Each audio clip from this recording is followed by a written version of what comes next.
প্রথম প্রশংসা জ্ঞাপন করে সেই মহান ইজ্জতের প্রতি যেই মহান রব্বুল আলামিন আমাদেরকে আখির নবীর উম্মত করে প্রেরণ করেছেন। সকলে বলি আলহামদুলিল্লাহ। অতঃপর দরুদ ও সালাম প্রেরণ করে সেই মহামানবের প্রতি জানার ওসিলায় সৃষ্টি সবই সকলে বলি সাল্লাল্লাহু আলাইহি ওয়াসাল্লাম। অতঃপর আজকের এই আলোচনা সুসজ্জিত আঞ্জুমানের সুদক্ষ বিচারক মণ্ডলী ও আঞ্জুমান স্পিকার মহোদয়, মাশাআল্লাহ প্রফেসর প্রেমিক শ্রোতা মণ্ডলী, সকলকে শ্রেণীগত শ্রদ্ধা, বুক ভরা ভালোবাসা ও মন ভরা শুভকামনা জানিয়ে আর সেই ইলাহির রাজ সিংহাসনের প্রতি আশার কমর হৃদয় বেঁধে ক্ষুদ্র প্রয়াস নিয়ে বিশ্ব সভ্যতায় আলেমদের ভূমিকা সংক্রান্তে নাতিদীর্ঘ আলোকপাত করার প্রয়াস রাখছি। আল্লাহ উত্তম সাহায্য করি।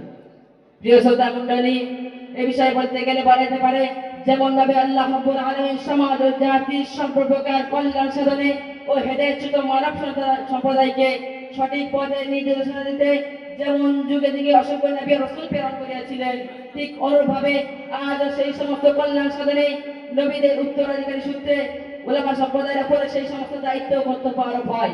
তাই উলামা সম্প্রদায় বলে ইসলামের ধারক ও বাহক। উলামা সম্প্রদায়ের কাছে আছে ইসলামের ব্যবস্থাপনা। অপর ভাষায় বলা যেতে পারে উলামা সমাজ তৈরির কাণ্ডারি অভিমানের পাইলট। যেমন কাণ্ডারিবিহীন তৈরি ডুবুডুবু, পাইলটবিহীন প্লেনের গতি নিভু, ঠিক অনুভাবে উলামাবিহীন বিশ্ব সমাজ ডুবুডুবু, ইসলামের প্রদীপ নিভু। প্রিয় শ্রোতা মণ্ডলী, বিশ্ব সভ্যতায় আলেমদের ভূমিকা সংক্রান্তে বলতে গেলে বলা যেতে পারে যখন যুব সমাজ জেনা ব্যভিচারী ও রাহাজানি বিভিন্ন কুকর্মে লিপ্ত ছিল, ঠিক তখন উলামা সমাজ জেনা ব্যভিচারী ও রাহাজানি বিভিন্ন কুকর্ম হতে সতর্ক করে রব্বুল ইজ্জতের অপবাণী শুনিয়ে দিয়ে বললেন, লা তাকরাবুজ জিনা, লা তাকরাবুজ জিনা ইন্নাহু কানা ফাহিশা। ঠিক অনুরূপভাবে উলামা সমাজ তাদের অক্লান্ত পরিশ্রমের মাধ্যমে যুব সমাজের কল্যাণ সাধনে রাসূল সাল্লাল্লাহু আলাইহি ওয়াসাল্লামের সুন্নাহ জামায় বর্ণিত হাদিসকে মানবতার শুদ্ধিকরণের একটি আদেশ দিলেন, আন-নিকাহু মিন সুন্নতি, আন-নিকাহু মিন সুন্নতি ফামান রাগিবা আন সুন্নতি ফালাইসা মিন্নি। ফিরে ফেলে যুব সমাজ মানবতার শুদ্ধি, সুখ ও শান্তি বিরাট থাকলে যুব সমাজ কুকর্ম হতে ও জনাচার হতে ও গণনের মতো মানতে পেয়ে থেকে। তাই না শ্রোতা মণ্ডলী, যখন সমাজের বুকে দরিদ্রতার কাছে কাছে মানব সমাজ নিমজ্জিত ছিল, ঠিক সেই সময় উলামা সমাজ মানব জাতির গোটা সমাজকে দরিদ্রতার কাছে কাছে রক্ষা করার উদ্দেশ্যে কোরআন থেকে অপবাণী শুনিয়ে দিয়ে বললেন, আহাল্লাহুল বাই'a ওয়া হারামা রিবা, আহাল্লাহুল বাই'a ওয়া হারামা রিবা। দূর হলো দরিদ্রতা, খুঁজে পেল সমাজ অর্থনৈতিক উন্নতি। ঠিক তেমনি ভাবে যখন সমাজের বুকে চুরি, ডাকাতি, পকেটমারি বিভিন্ন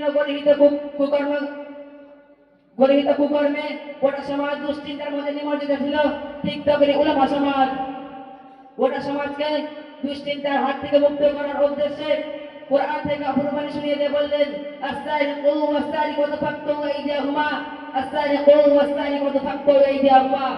দূর হলো সমাজ থেকে দুশ্চিন্তা, উপহার দিলে আত্মীয় অপূর্ব সমাজ। ঠিক তেমনি ভাবে যখন সমাজের বুকে মদ, গাঁজা ও অন্যান্য নেশাদ্রব্য ব্যাপক লাভ করলো, ঠিক সেই সময় উলামা সমাজ মদ, গাঁজা ও অন্যান্য নেশাদ্রব্য হতে বিরত রাখার উদ্দেশ্যে রাসূল সাল্লাল্লাহু আলাইহি ওয়াসাল্লামের সুন্নাহ জামায় বর্ণিত হাদিসকে শুনে দিয়ে বললেন, কুল্লু মুসকিরিন হারাম, কুল্লু মুসকিরিন হারাম। ঠিক তেমনি ভাবে যখন গোটা বিশ্ব ছিল নোংরামি, মানুষকে মানুষ বলে মনে করতো না, নারী জাতির ছিল না কোনো মর্যাদা, শিশু কন্যাকে জীবন্ত দাফন করা হতো। মোট কথায় মানব জাতির গ্রাস করেছিল হিংস্র বন্য পশু প্রসূত।